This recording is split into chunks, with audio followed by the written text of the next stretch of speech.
beautiful morning it is on Thursday, and on Relationship Clinic, where relationships take center stage, we are blessed and privileged to have a beautiful couple that will be taking us through forgiveness in marriage. Join me on this conversation. SMS us on 20316, WhatsApp us on 0786316316 to join into this conversation. With me in studio, I have Mr. and Mrs. Munene. Thank you so much for making time. Karibuni sana. Yeah. I appreciate that. And you're going to introduce yourselves to the to our audience, and I'll start with the lady, of course. Oh, thank you. Thank you for having us. My name is Mary Munene. I love the Lord. Married to this handsome man right here. Yeah, she said that I'm handsome. I'm still trying to come to terms with that. I thank the Lord. I thank the Lord. God has been awesome. We are blessed to have two wonderful children in our union. Yeah, it's been a nice ride. This is our 12th year. Wow. Yes. 12 years of forgiving each other. Yes, 12 years of forgiveness. Beautiful. So what you are seeing here is forgiveness. Oh, yes. Okay. All right. Oh, yes. Definitely. Okay. Thank you for having us. Karibu sana. Yes, I'm Munene Wanjema, married to one wife, Mary. And a father of two, basically, Yes, and Karibuni sana. we are glad to be here. All right. Yes, we are privileged. We are happy to have you here. Yes, thank you. Yeah, and you know, I think we just go straight into our topic. Actually, we've already started. Said this is forgiveness. Yeah. So, what is forgiveness like, Mary? If I may start with you, in marriage, what is it like? Well, forgiveness in marriage.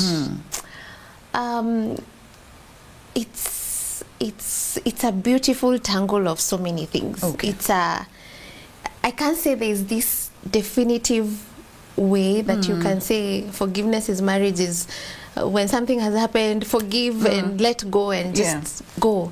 I think forgiveness in marriage is a beautiful tangle of grace.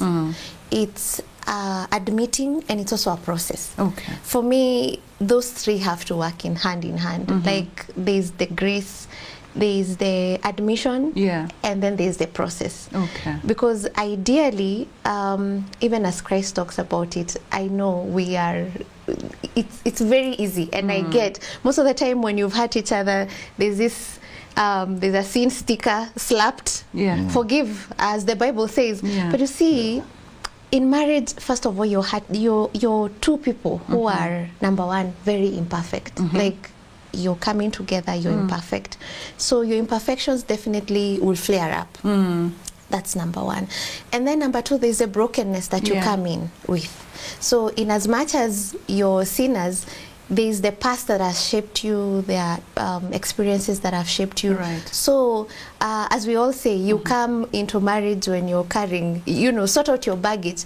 But I think with our experience, you don't come into marriage when you've sorted out all baggage. There's a brokenness that you carry into marriage.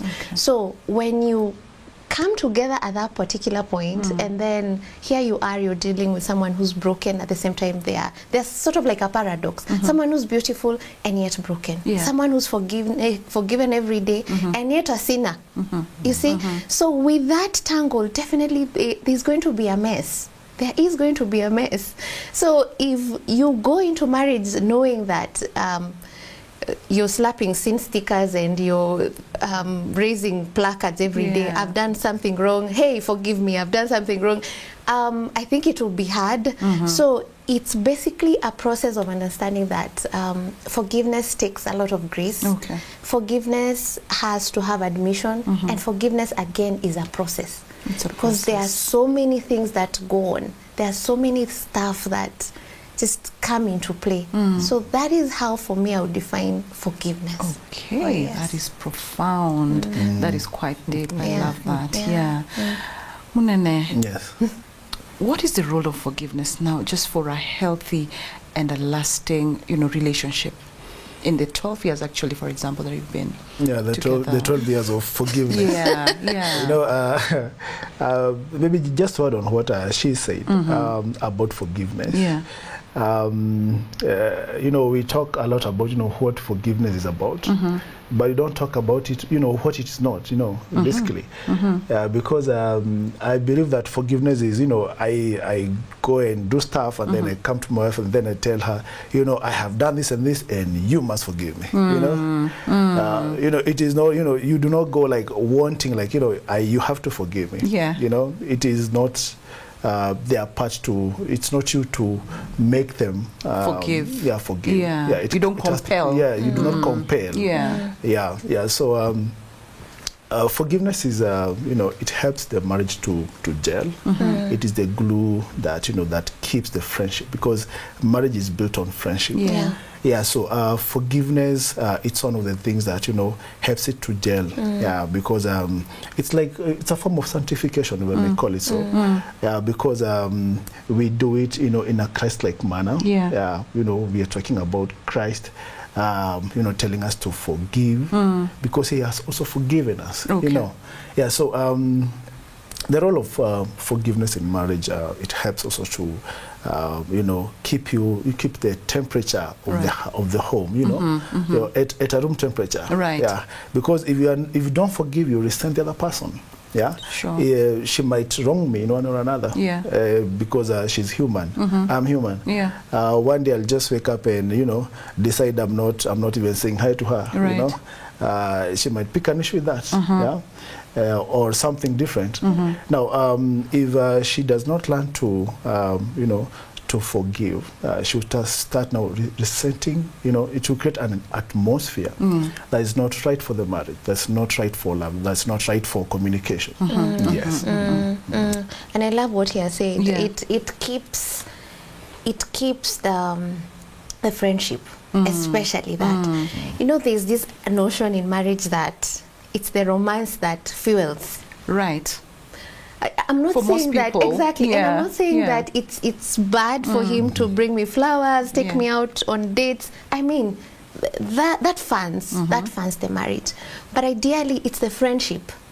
Friendship is what fuels romance in a marriage. It's not the other way around. It's not romance that fuels friendship. No, it's friendship that fuels romance. Then, of course, with romance, because it makes you stop feeling so adversarial to the other person. You stop feeling like I need to, and sometimes that's what happens. You fail to forgive. It starts eroding the friendship. Right.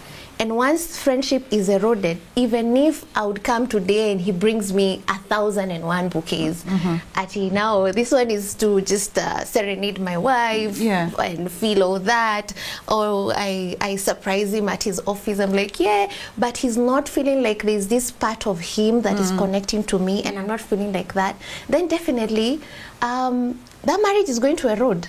And that's what happens. Forgiveness really gels both of you. It keeps first of all the friendship, because friendship is at the root of every marriage. If you're not friends with your person, because the way I was feeling the first day I met him, I mean, I saw him, I felt all butterflies, giddy, like I'm going to fall down. I'm thinking, oh my God, look at this angel from heaven. Woo! But now, as you mature on, and after the wedding, then you realize, by the way, this love that is so stirring has to settle down and start now building something very solid. Right. You have to start now talking through hard stuff. You have to have this hard conversation, of course, prior to and all the way into marriage. And even in marriage, it becomes even harder to have those hard conversations. So ideally, if your friendship is not, or you've not been able to master that art of can we have this talk? And we are going to have this talk because it's hard, and I don't want to lose my friend. I don't want to lose this person that I want to spend the rest of my life with. Absolutely. Then you will struggle with romance. You will struggle with keeping both of you at bay. You will struggle with having hard conversations. You basically struggle with everything. So it's very important for couples, especially couples, to know that forgiveness, first of all, it roots in your friendship. It roots in this person that you want to spend the rest of your life with. It roots in the fact that you can be able to talk through hard conversations. It fans the embers of romance that are dying. So it is such a huge thing, and I just but I struggled with it, let me admit. Because I was going to ask that question, like, is it that easy, you know? No, it's easier said than done. Yeah? It's easier said than done. I remember when we were starting around, was it around 2013 there? After, you know, we settled down. And then she's discovering, I think, you know, he had some stuff that he hadn't told me. Yeah. Not that he's doing, but he hadn't told me. And she felt like she's been conned, you know. And now it's like, you know, it's like I duped her into marriage. You know, by the way, I told him that. I didn't have a kid, okay? Seriously, I felt like, okay, why didn't this guy? Funny enough, I'm very intentional. In fact, even when we talk about marriage, when we talk about dating and singleness, we tell people, can you do your due diligence? I mean, dig in. Just like when you're buying a house or a house, something. Dig in. So I think she had not dug very deep, or maybe she had, and had not, you know, revealed everything. Yeah. So she was like, no, this one, it would be hard for me to forgive. Because it showed through the process. Yeah. Because every time we were having an argument, she would bring up, you know, those issues of the past. Yeah. And, you know, they went on for around a year or two. In fact, that was our first year of marriage. We were almost divorcing. That one we actually hit the divorce button. I think it's only that it didn't work. It didn't come on, but we were like ding ding. And I think that friendship bit probably played a role in it. I am telling you, because we were such good friends. Yeah. We were very good friends. And so when I got into marriage and I'm realizing, in fact, I think it's an email I discovered. I'm like, whose email is this? You did not tell me before marriage. Who is it? So I felt like... And to me, it was not even an issue. It was a thing of the past. But now I'm feeling like you should have told me that. I needed to know so that I'm able to process through it. Know, okay, this girl who's texting you here, have I forgiven you for that? You get? And that was before marriage. So I carried that into... In fact, now I was like... So you came with it from the dating? Yes. You know, stage to now marriage? But she discovered it now in marriage. Yes, that is the thing. So I'm like, no, I should have known this before. I did my due diligence, but why didn't you tell me about this? Why? A lot of whys. So that really played a very big part in our first year of marriage, as in me being able to lay down that and just say, well, I did my due diligence, but I don't know why this escaped me, or I don't know why you didn't tell me. So I had a lot of why. You know, the funny thing, when I apologized, it did not get home, you know? It just hit home. So I wondered, like, okay, I have apologized, I'll say sorry, I've not tried to justify or defend myself. And then she wrote me an email on how an apology looks like. There are 5 steps of an apology. Oh, yes. I'm like, this chick is... But there I did. There's a lot in this girl, you know, that I had not discovered. I'm like, step 1, because here I am, I'm trying to validate what I'm feeling. I'm trying to like pace up everything. But I think she's right. Like forgiveness or apology it's a process. There's like a process you have to go through. Yes, I understand there's a process, but it's not. You don't give steps. Like, you know, first you start with, this is the posture, this is the tone, this is the word, you know. And talking about the tone, because that was going to be, I was going to get into the tone, communication. Even when you're asking for this apology, asking for forgiveness, do you think the tone matters? How you communicate, it matters. does it? It matters a lot. Because you cannot just say, pole bas, you know. Pole bas. And then now, you know, it needs to be a remorseful tone. and a tone that is not, condescending, because sometimes we are like, I did this because of this, and you should just, understand it. Facial expression at the time. Yeah, you have to show remorse. Yes, on your face as well. And the face does not lie. Yeah. The limbic system does not lie. So you might be having a tone that is, homely, that is, reconciliatory. Yeah. But now your posture is different. It's like the body language is different. The body language is different. Yeah. So everything has to be in tandem. It has to be in symphony with whatever you're saying. Yeah. Right. Yeah, True. it matters. True. You want to add something, Mary? I'm talking about the tone and the way you're saying. Yeah. I think it's coming back to what I was saying, the steps of forgiveness. Yeah. Because ideally, not forgiveness, an apology for me. For me at that time, I was like, all right, here you are, you're telling me sorry. But you're sorry, sorry, bas. Okay. No, brother, no. Hey. It was from the heart. Yeah?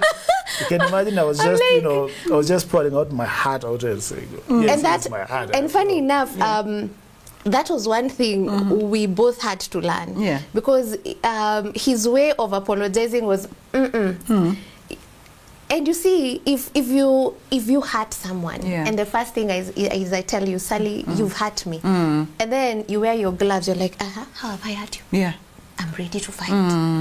Do you think that is going to work? It also makes you exactly. And that is what was one of our struggles in our first year of marriage, because I would say, you've hurt me, and instead of him saying, all right, I know this is the much hurt I've caused you. Now he would put on the boxing gloves. Okay. So you say in the red corner we have Mary. Yes, and in the there is Munene. Bring it on. So how have I had to? Then he gives me one uppercut. I'm thinking, we are not going to do this, But I'm sure guys will understand. Will even identify with me. Yeah. When a lady tells you we need to talk. Yeah. That is, there's something coming which is not so pretty. Yeah? Like, we need to talk. You've been called to the private chambers, definitely. Now I need to, first of all, pray for grace, and then we are the full armor of God. Helmet of salvation, So ideally, but I think, yes, tone, posture, and all that, they are all components that add up to that basket of forgiveness. Because ideally, if you know you've hurt someone, and I know I've hurt you, the person who has grieved the other person should be able to come to a point of knowing that I have wronged them in this way, and I should own my mistakes. And then the other person should know that in as much as they've been aggrieved, then the journey towards healing, the journey of forgiveness is theirs.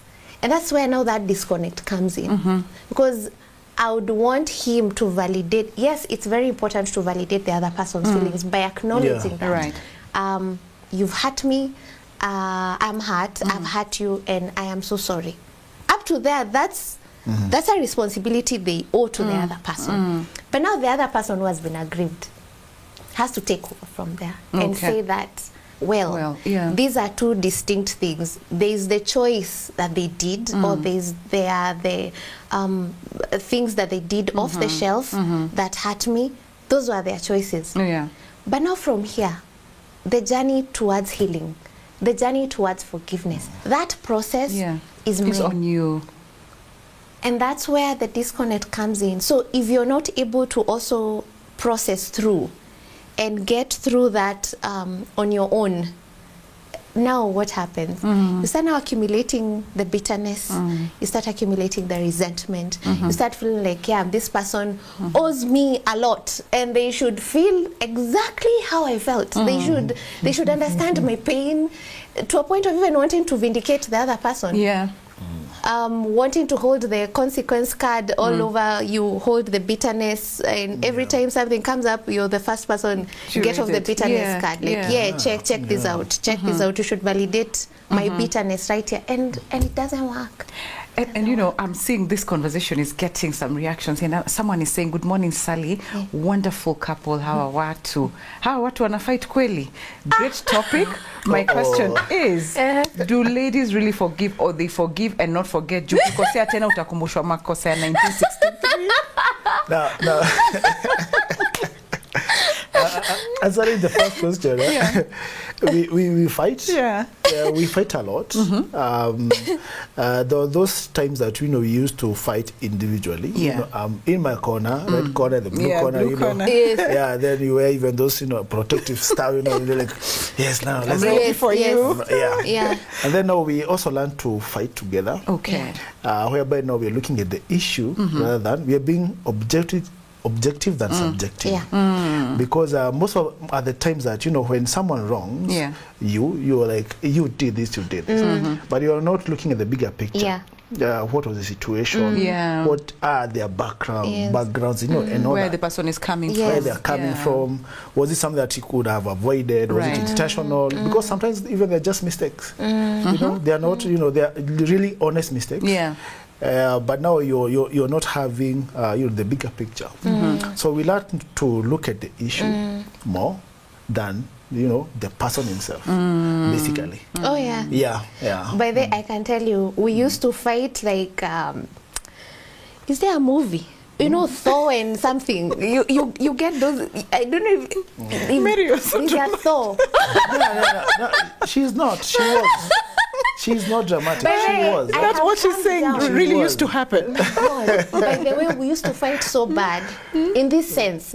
Let me give you just a small snippet. We used to fight to a point of like he would piss me off. Our arguments, they flare up. He decides, you know what? I'm walking to the bedroom, and he goes and sleeps, and I follow him. Tutaongea. Upende usipende. I go and pull the duvet. I'm like, we'll talk. And then he's looking at me, those ones of, oh, madam, you think I can't sleep without a duvet? And he curls himself and sleeps. I draw a 4. He goes like this. You know those 4 that you go like this? You draw a 4 and then you sleep. All day until morning. Why? So I employ tactic 2. I go to the living room.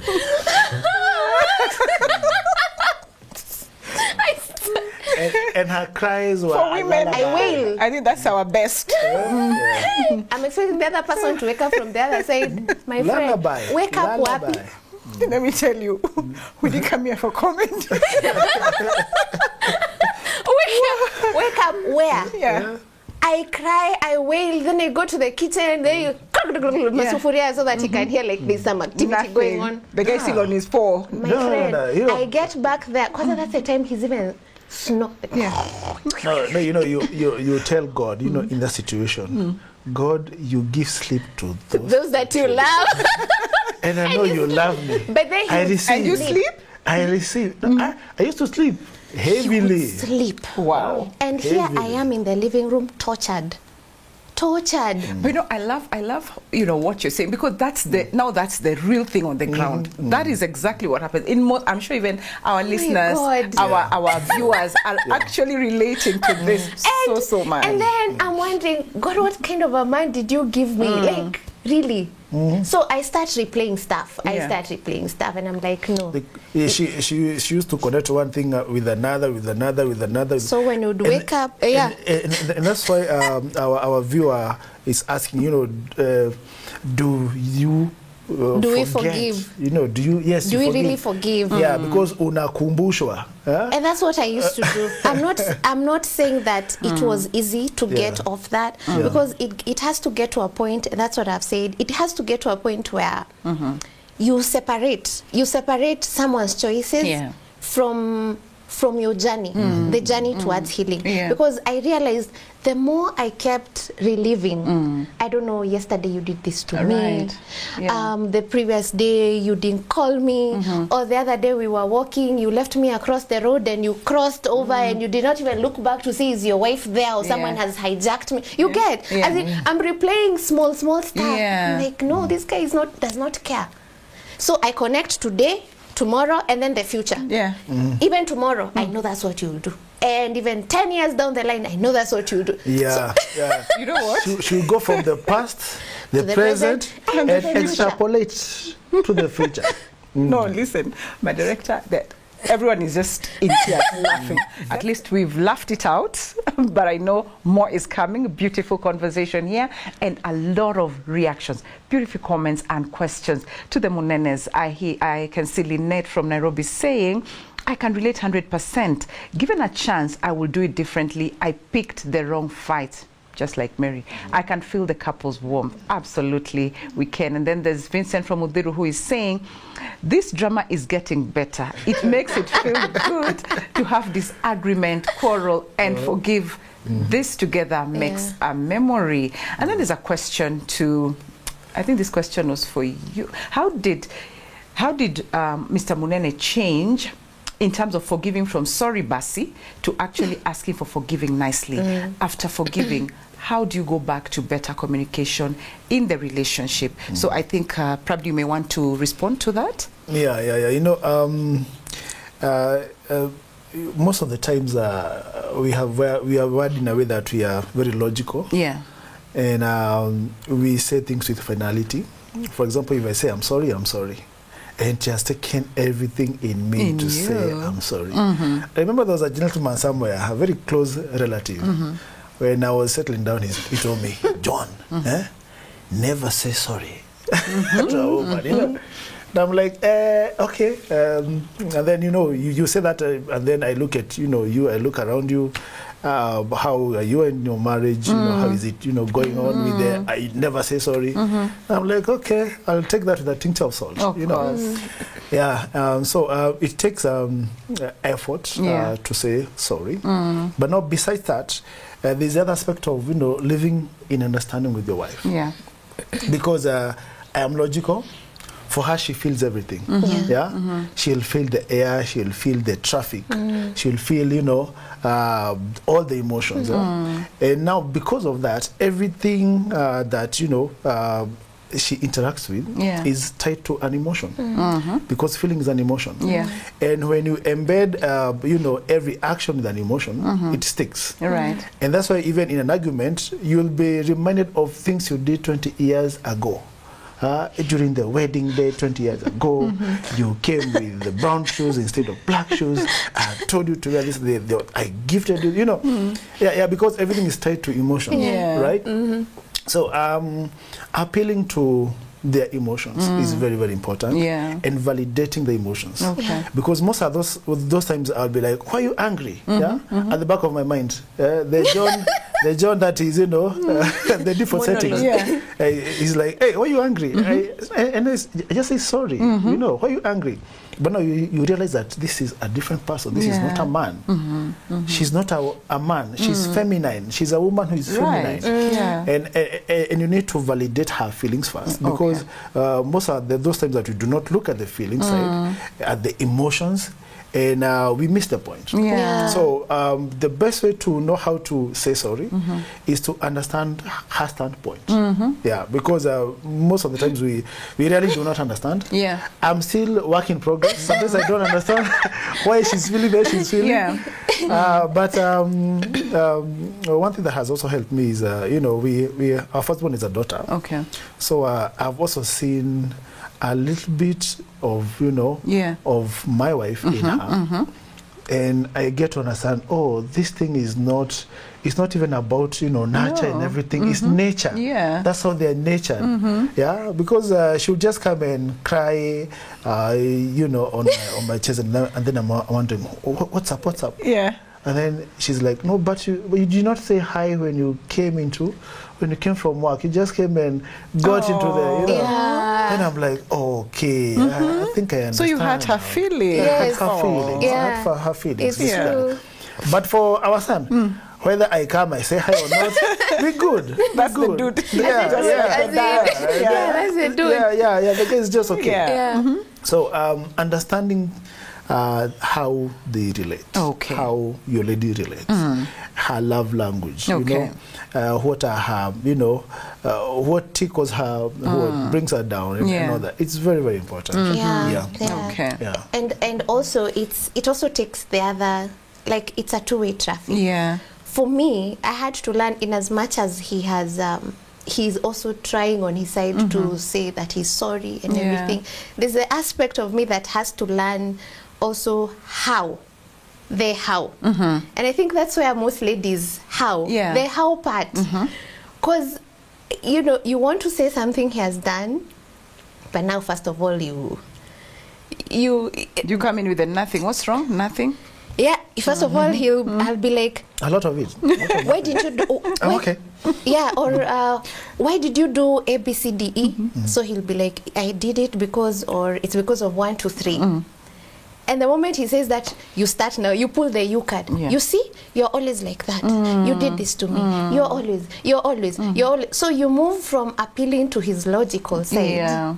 It becomes now almost a concoction of assassinating his character. So you move from the issue, now it becomes a character issue, and sometimes it's not really a character issue. No, you see, it's not an issue to do with something that is can I say so big to a point that it's embedded on his character. It's just human flaws, the normal aches that come our way. But now you start now poking issues into his character. You're like this, you're like this, you're like this. So for me, I had to learn also to stick on to, if it's an issue, it's really an issue. So I would go like, you know, I'm really hurt because of A, B, C, D. And I had to learn even to, can I say, almost categorize them in a logical manner, that his logical side will also get to understand that this is the impact you have on me.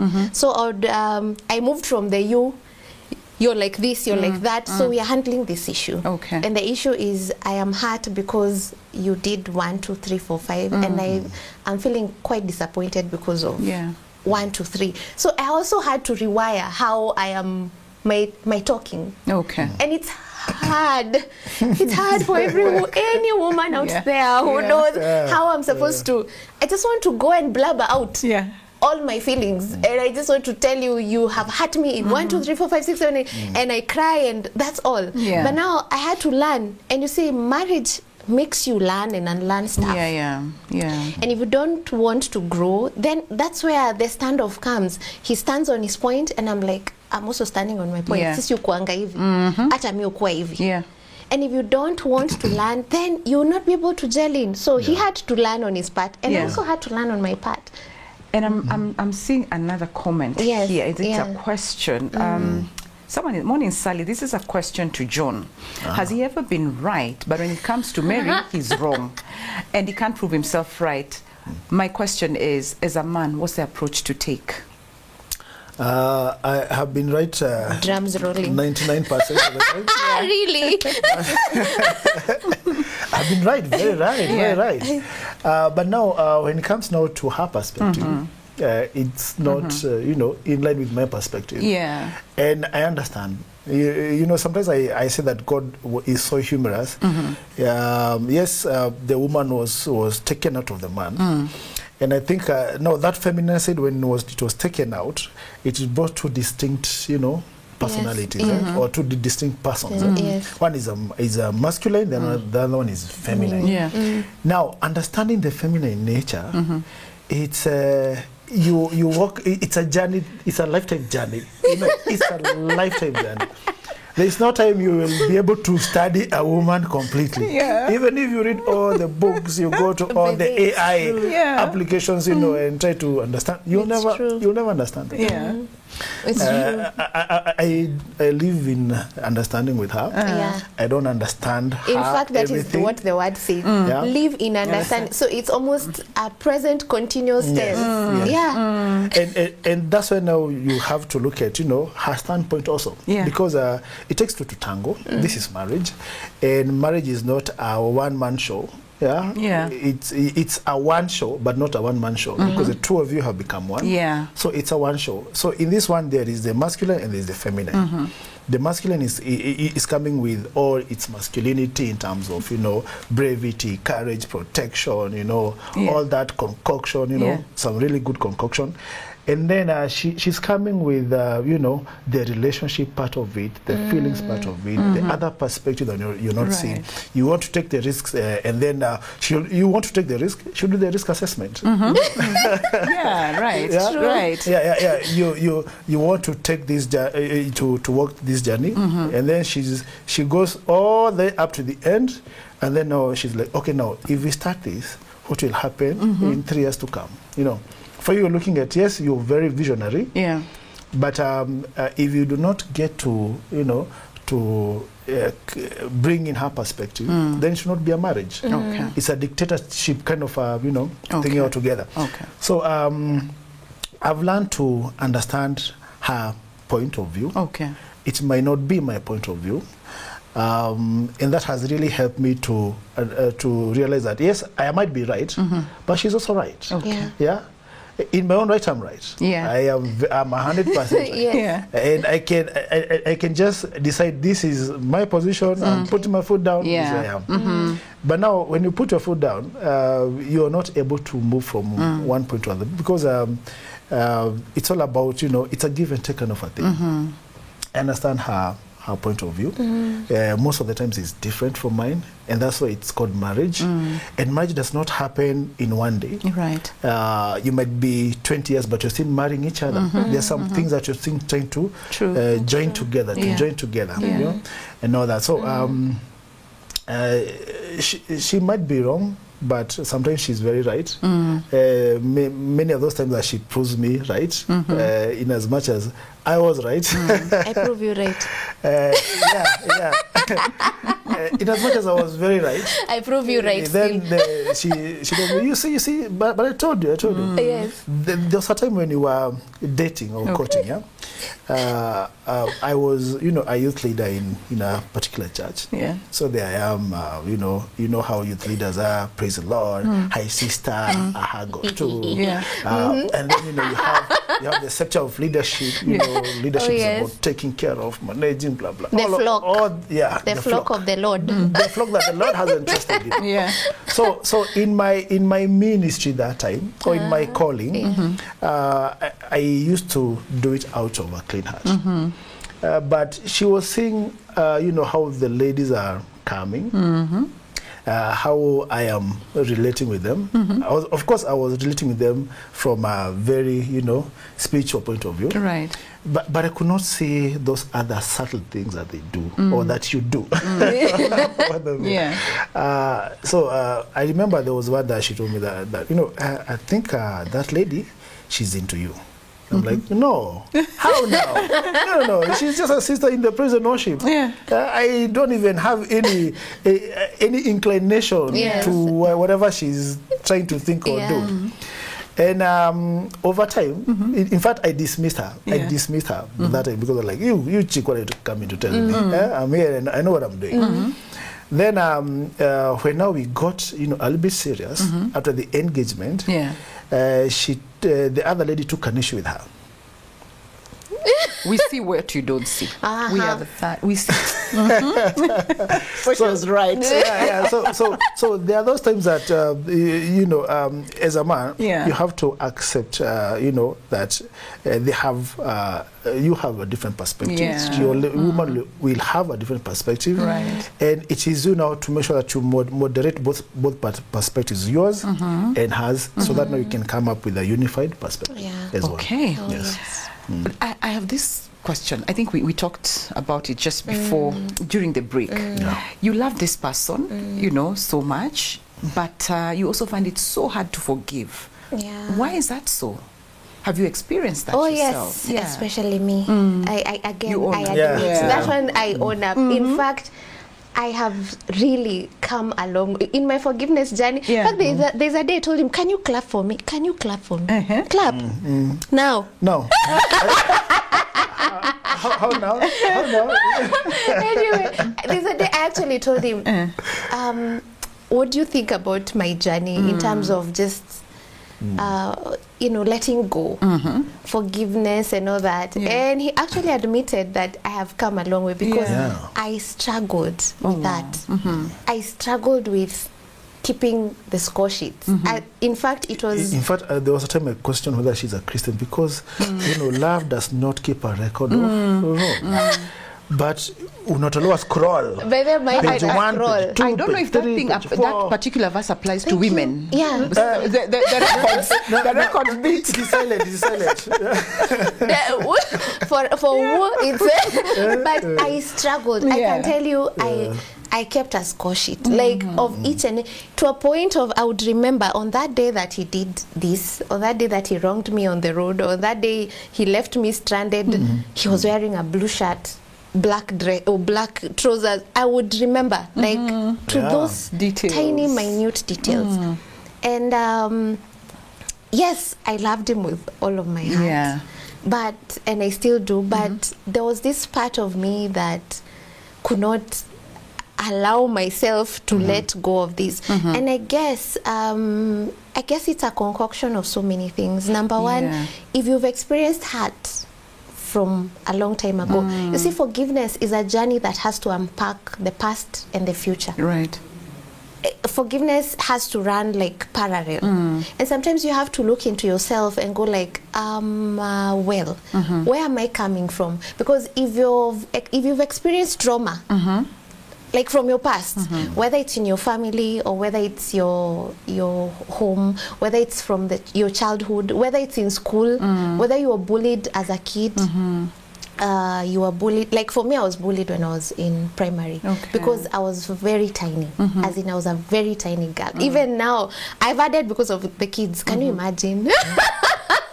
But I was very tiny. So at some point, I remember some kids in school, they used actually to point at me and go like, and you know those days there was this high stigma of AIDS. So they would point at me and go like, yeah, she must be having AIDS. Oh no. So yes, you're from a family that has really emboldened you.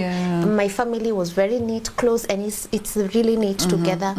But you see, at home you're very safe. But when you go out there, you have... You're exposed. You feel exposed, absolutely. You're exposed as a child. And here I was in, this is a public school. Everyone is pointing at you because you're very thin, you're very skinny. So that's where your unforgiveness then... So you kind of start, you kind of start holding on to stuff. And you start building walls. Like, I am not going to allow this person to get this close to me because when they get to this point, they hurt me. So you build a wall. Then there's a group you're struggling to fit in. They maybe you're trying to be their friends. They don't want you there. You build another wall. You build another wall. So you don't know. Over time, this is something you've learned. This is a coping mechanism for you. And there are guys out there, their coping mechanism for either bitterness or unforgiveness. It's Netflix and chill, binging on food a lot. There are people who will go into sex. That's being hypersexual. Being all that hypersexual. There are some who will go into now drinking and wallowing into alcoholism. There's someone who will just lock themselves in the room and depression is setting in. There's another person who will over-spiritualize stuff. It's okay, I'm going through this because the afflictions of the righteous are so many. So you'll over-spiritualize everything. Oh yeah, people suffer, I'm called to this. So we have so very many ways of coping. And so for me, I struggled with it because my coping mechanism was a wall and hold the bitterness. Which now you brought with you into your marriage now. So did you, how did you manage that? Because, you know, because it seems it was really an issue, you know. How did you manage that? We managed. It was a two-way thing. Therapy or something like that? No? Not really. Okay. But there are those who go into therapy. Therapy is very important. We encourage that. For us, I think I let her, you know, go through the process. And I think I was also trying to understand where she's coming from. And over time, there was a time she just called me. I think I was out of the country, and then she called me. And then she's like, "Johnny, I forgive you." And then she, you know, every single thing. I had a list of like 100. So it's like she read everything. And I'm like, okay, all right. And I'm forgiving you because of me. That's what I say. Because it has to get to that point. Because forgiveness is a decision that you make. Because sometimes someone will wrong you. Maybe it's a betrayal. And then the issue of forgiveness is one thing. Trust building is another. Correct. Yeah, because you will the decision to forgive is very important because it gets you out of that road to bitterness and resentment. And then after that, the trust building is a process.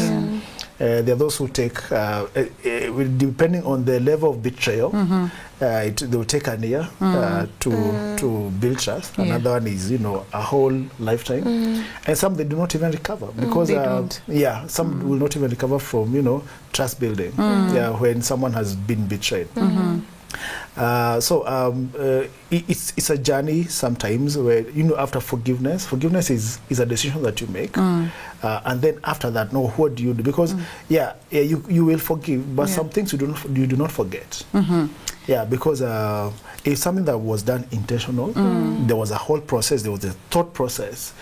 If you forget that, you will forget the lesson. Okay. Because you cannot remember the lesson without the the real thing. They are intertwined together. So there are those times that you will forgive for your own peace, for your own so that you can move on. And there are those times that you will have to come to a compromise. Okay.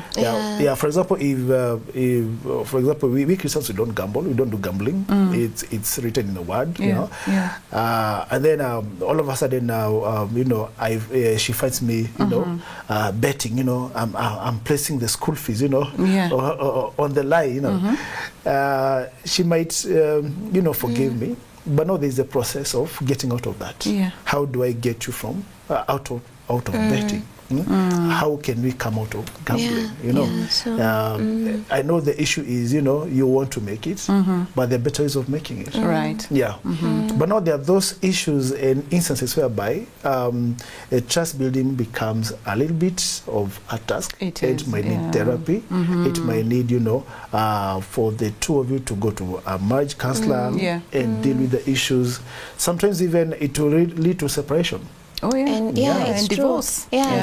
You deciding to forgive is it's a very personal thing.